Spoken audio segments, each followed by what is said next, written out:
Hello everybody and welcome to the latest edition of the Physics Corner. I'm your host, Dr. Christopher Sorolla, and this is a video series in which we set up and solve simple physics introductory problems.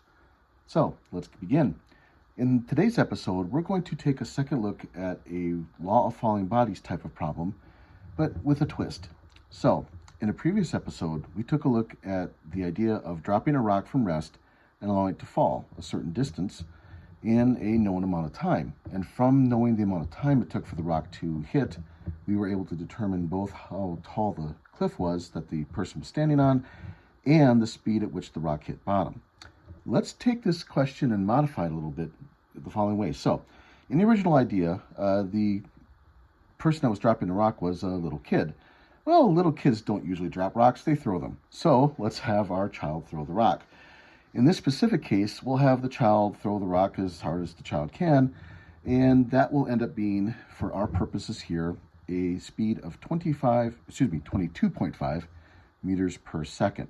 We'll also, for simplicity's sake, have the original velocity pointing perfectly horizontal. Okay. By the way, in case you're wondering, that translates to a speed of a little over 50 miles per hour, which is within the range of a hard rock thrown by a child. So that sounds reasonable to us. Okay. And we'll assume that the lake is perfectly horizontal. We'll round off little g as we've done in the past. And we'll assume that there's no important amount of air drag or wind or anything else that's going to disturb the path of the rock. Once it's let go, it will simply fly, or fall, if you will, really, to its destination, which is, of course, the top of the lake. We're not worried about what happens after the rock hits the lake's surface, by the way. The rock sinking into the water is a different problem for some other day. But what is going on? Specifically, how tall is the bluff? How fast is the rock moving as it hits the water? And because this is a two-dimensional problem, at what angle to the horizontal does the rock hit the water? Specifically, its velocity when it hits the water. So those are our questions today. All right, let's go ahead and get started. Now, if you notice, a two-dimensional problem is a lot more involved than a one-dimensional problem. If nothing else, we have a lot more to keep track of. So, to save us some time, I wrote out our equations of motion, both in x and in y directions. So I've got these set of equations, and because we want to be able to relate motions in two dimensions to each other, we need trig. We'll also want to do the usual table of knowns and unknowns, where we identify what we do know and what we don't know going into the problem. We're going to assume, as we usually do, that the value of acceleration due to gravity, little g, is exactly equal to 10. So might as well go ahead and write that down immediately like that. So we have it. Now, a couple things we want to decide before we get started. First, what are the directions that we'll talk about for our x's and y's? Okay. So this one's probably the easier of the two to see, would be a good idea. Let's make the positive horizontal or positive x direction going horizontal like that, in the same direction as the motion of the rock. So that's perfectly easy to understand and see. Let's throw in a twist. Let's make the direction of positive y going straight down. Now, a couple things. First off, is that possible? Can we do that? And how do we justify it? Well, we justify it because if the rock does any motion vertically, it's going to fall downwards, right? It's not going up ever. So we might as well make that direction positive. Second thing is, how can we have, say, x like this and y is y down? Why can't is y going not going up? And all that we need for x and y to be coordinates, independent coordinates, is that there's a right angle between them. It doesn't matter if y is sticking up or down, as long as we make sure that angle between the two coordinates is a right angle, we're good to go. So we don't need to have y always pointing up. And that will be convenient for our purposes here today. So we're going to choose it that way. All right, so what else do we have? Well, the child throws a rock horizontally at 22.5 meters per second. Horizontally. So that means the initial or original velocity in the x direction is 22.5 meters per second. That's a known number. Okay, that's given to us. We're also told that the time to drop is 3 seconds, like that. Okay. One more thing that's implied. All right, are there any other items that we know or don't know about the problem? Well, if we read it, it says that the child throws the rock horizontally, which means the child is not throwing the rock vertically. So the original or initial vertical speed is 0. One more thing we'll write in here just to be complete. We're going to assume that there's no air drag or wind or anything like that. So we're going to assume, therefore, there's no acceleration in the x direction. Gravity always works vertically, right? And that's we've defined as our positive y direction. Therefore, there's no acceleration in horizontal. That comes in key later on. All right, what are we trying to find? Well, we want the height of the bluff. Call that delta y. We want the speed of the rock when it hits the water. Now, we do have the original horizontal velocity, so we do have Vx naught, and we have Vy naught. Now, Vx naught and Vx, we'll find out will be the same thing. So don't need to worry about Vx. We'll talk about that in a moment. But Vy, how fast it's going when it hits the water, that's a separate question. So the final velocity in the y direction is unknown. And on top of that, because it's both moving in x and y together, there's some final speed overall that it has that we do not yet know. So we have to determine that. And because it's asking this question explicitly, at what angle are we going to hit the water? We'll call that theta, and that's an unknown. So there's our knowns and unknowns. Now, the reason to go through this, and especially to note some of the zeros here, is because when we do this little activity, when we go through these knowns and unknowns, this set of equations, these equations here, and some of these as well, will simplify dramatically. So it looks fairly intimidating to have 8 different statements, or 12 different statements, if you will, written down to start with. We're going to make this or consolidate a lot of that very quickly. Okay, so let's get started.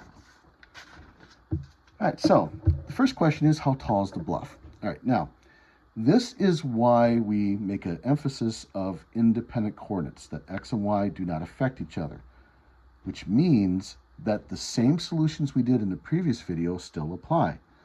In other words, and to shorten this up a little bit, because there's no original velocity in vertical, and because gravity is the only thing working in vertical for acceleration, the height is simply 1/2 gt squared. So if I compare this to our equations over here, take a look. Here's our delta y. This is 0, so that goes away. This becomes g, and time is a known thing. So my first equation here gives me what I need to know for the height. That's exactly the same solution we had in our previous video, but to be consistent and to show it off directly here, let's write this out quickly. And when I do that calculation, because we've done it already, I'll save a little bit of time in stating it, that we get 45 meters. So, how tall is the bluff? That doesn't change. Again, it doesn't matter that the child threw the rock horizontally. Now, if the child had thrown the rock at some angle, then we might have something more to worry about, but he didn't. The child threw the rock perfectly horizontally. Therefore, only the vertical motion is what we need to consider, and therefore, let me get this. All right, how fast is the rock moving as it hits the water? That's a 2-part question. One of the parts, again, is something we've already done. So we already know what the original velocity is of the rock going in, right? So the rock throws the child at 22.5 meters per second forward in the x direction. Okay, but because that is a case with no acceleration, there's no acceleration in the x direction, that means by definition, the velocity doesn't change. That's what acceleration is, right? Acceleration is a change of velocity. No acceleration, velocity stays the same. Therefore, the whole problem, until the rock hits the water, we have this. So we don't have any math to do, we just have the concept to figure out. How about the vertical motion? Well, again, we take a look at our equations. Bring those back again for us to peek at. And for our vertical motion, here's the question we're asking for the vertical speed, the final vertical speed. The initial vertical speed is 0 again. This will be g, that's time. So again, this is the same solution as we had with our previous video and the subject. So the final velocity in vertical is simply gt. And again, to save us a little bit of time, let me write this out decently quickly. And the answer was 30 meters per second. Okay. But that's not the answer we're after in the long run, right? We're after the total speed, if you will. Total speed is a problem that we use trig to involve ourselves with. So how does that look? Okay, so let's sketch out a right triangle to illustrate this. So in the x direction, the final x velocity can be construed like this, and the final y velocity can be sketched like that. Notice this arrow here is a tiny bit longer than this arrow because it's a faster speed, right? The x speed is this, and the y speed is this. Now, I'm just sketching it. I'm not measuring it, right? I could do that, but I'm not. But that gives us a hint as how to proceed. So the final velocity triangle, if you will look like this. And this is a right triangle, isn't it? If it's a right triangle, we can use Pythagorean theorem to solve for this component here. That's the hypotenuse, right? Notice, by the way, we're using velocities in all three sides, and it's a velocity triangle. We don't have to have a distance triangle. I didn't ask that question. That is a question, by the way, we could ask. We could ask how far out the rock was thrown. We didn't pose that. We could answer it, but we didn't pose it. But it's irrelevant to this question. We're not asking about how far out it went. We're asking about how fast it's going. So we do this. So in general, the hypotenuse squared, of course, is equal to adjacent side plus squared plus opposite side squared, right? In this particular case, that means final speed squared is the final speed in y squared plus the final speed in x squared. Doesn't really matter which order I draw those in for the moment, right? Or if you prefer, the final speed is the square root of those. So vxf squared plus vyf squared, like that. And to make it a little bit easier on the eyes, I'll put a square root sign like that as a 1/2 power, same thing. Okay, so that is 22.5 meters per second squared like that, plus 30 meters per second squared here. And again, take the square root of all that business. And when I do that, and it's always good to check my math, everybody, right? I come up with an answer of 37.5 meters per second. So that's the speed of the rock when it hits the water. Okay, again, this is the overall speed, right? That's what we were asking the question about. So in order to get that, I needed two speeds, right? I needed the speed in horizontal and a speed in vertical, okay? So my task or my approach was to construct a right triangle and use my triangle trig to invoke those two sides, those two speeds, in order to get the hypotenuse, to get the overall speed of the rock. Last question was, what's the angle? So I'll go back up to this picture here to draw what I want. We said angle compared to the horizontal. So here's the horizontal angle, then would be that. This is the right angle, so we don't touch that one. Let's take a look. And from right triangle trig, we could do this with any of the sides, right? I personally prefer the tangent because then you're using the original numbers, but you could use any of the sides you want.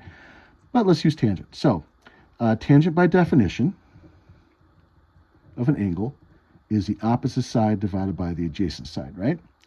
In this particular triangle, again, note what we're doing. We're taking a general formula and adapting it to a specific problem. It's the speed in the opposite side, which is vyf, the final speed in the y direction, divided by the speed in the adjacent side, that's vxf, like that. So, or if you prefer, that will be our 30 meters per second divided by 22.5 meters per second, like that. Now, in your calculators, the way to solve this particular problem is to use what's called the inverse tangent button. It should look something like this.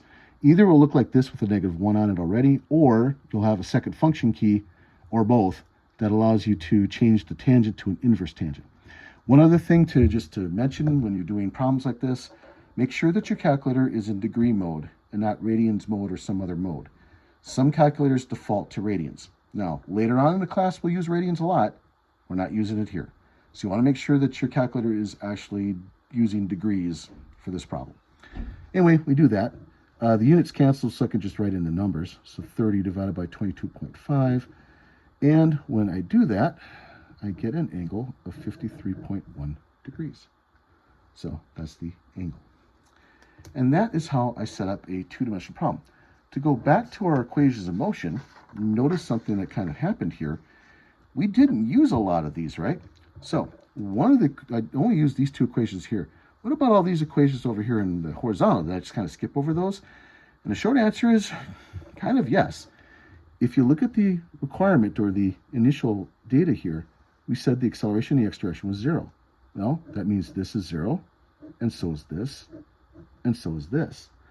And so the distance you travel is simply equal to vx naught times t. We didn't solve for that, but we could. This equation is really what we ended up using. We just simply said that the initial or original speed in x is the same as the final speed in x. That's it. There's nothing to solve. So notice that these big group of 8 equations boil down to 1, 2, 3 equations, really, and one of them we didn't even have to calculate anything with. Over here, we ended up using this equation and this equation. We could have used either of these, again, right? But we only used 2 equations there. So a total of 12 equations. So major point being is that even though there was a daunting number of equations here, most of that disappeared. Most of that either canceled or we didn't have to use it. So the way to go about this is to define what you don't know and what you're looking for.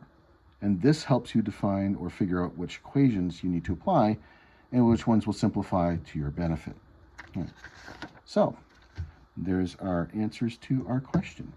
Thank you everybody for your attention. Technical support is given to us by Signe Geltrow and Sophia Turner. Funding comes from the University of Mississippi and University of Southern Mississippi. This has been recorded in Hattiesburg, Mississippi. I'm your host, Dr. Christopher Sorolla, thanking you again for your attention and clear skies.